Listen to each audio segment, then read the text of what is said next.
हम तो ये चाहते हैं कि संविधान में परिवर्तन कर दिया जाए, क्योंकि जब यह संविधान बना था उस समय की परिस्थितियां अलग थी, आज की परिस्थिति अलग हो गई। बहुत से नियम कानून ऐसे हैं कि जिनका पालन लोग कर नहीं पा रहे हैं।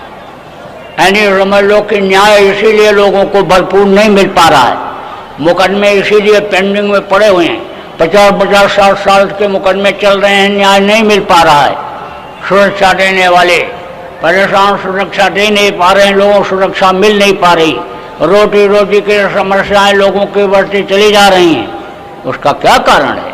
कारण यही है कि संविधान जो बनाया गया उस संविधान के अनुसार इस समय की परिस्थितियां अनुकूल नहीं हैं। इसलिए अन्य विद्वानों को, विशेषज्ञों को बैठा करके उसमें अगर आमूल चूल संशोधन परिवर्तन किया जाए तो ये न्याय सुरक्षा ही नहीं, लोगों के रोटी रोजी की समस्याएं भी खत्म हो जाएंगी। जब तक नैतिकता नहीं आएगी, सदाचार नहीं आएगा, त्याग सेवा की भावना नहीं आएगी, तब तक कितना भी अच्छा कानून बना हुआ हो उसका पालन लोग कर नहीं पाएंगे, उसका लाभ नहीं ले पाएंगे।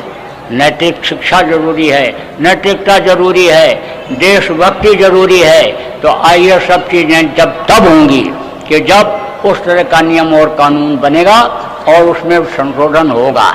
देखो, जितनी राजनीतिक पार्टियां देश में बढ़ती चली जा रही हैं, व्यवस्थाएं उतनी ही गड़बड़ होती चली जा रही। बनाते तो हैं अच्छे उद्देश्य के लिए, लेकिन जब उसमें खराब लोग पहुंच जाते हैं तो बनी हुई व्यवस्था को भी बिगाड़ने में लग जाते हैं।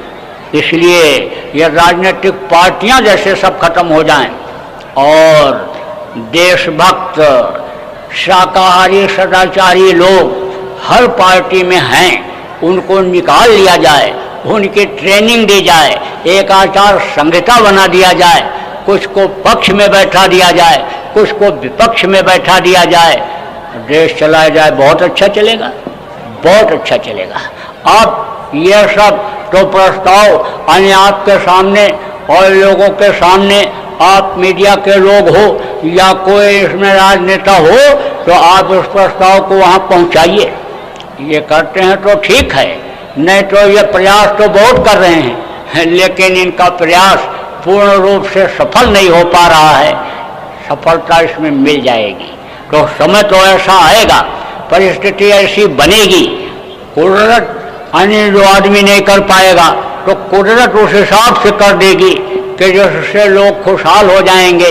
भारत समझ लो कि एक आध्यात्मिक देश बन करके पूरे विश्व में उभरेगा।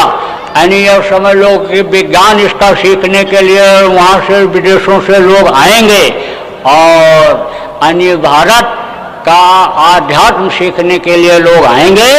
भारत आध्यात्मिक गुरु होगा। मेरा चैनल है जय गुरुदेव योगा आयुर्वेद, आप लोग इसे सपोर्ट कीजिएगा, लाइक और सब्सक्राइब करते हुए शेयर कीजिएगा। के साथ मेरे भाइयों, जय गुरुदेव।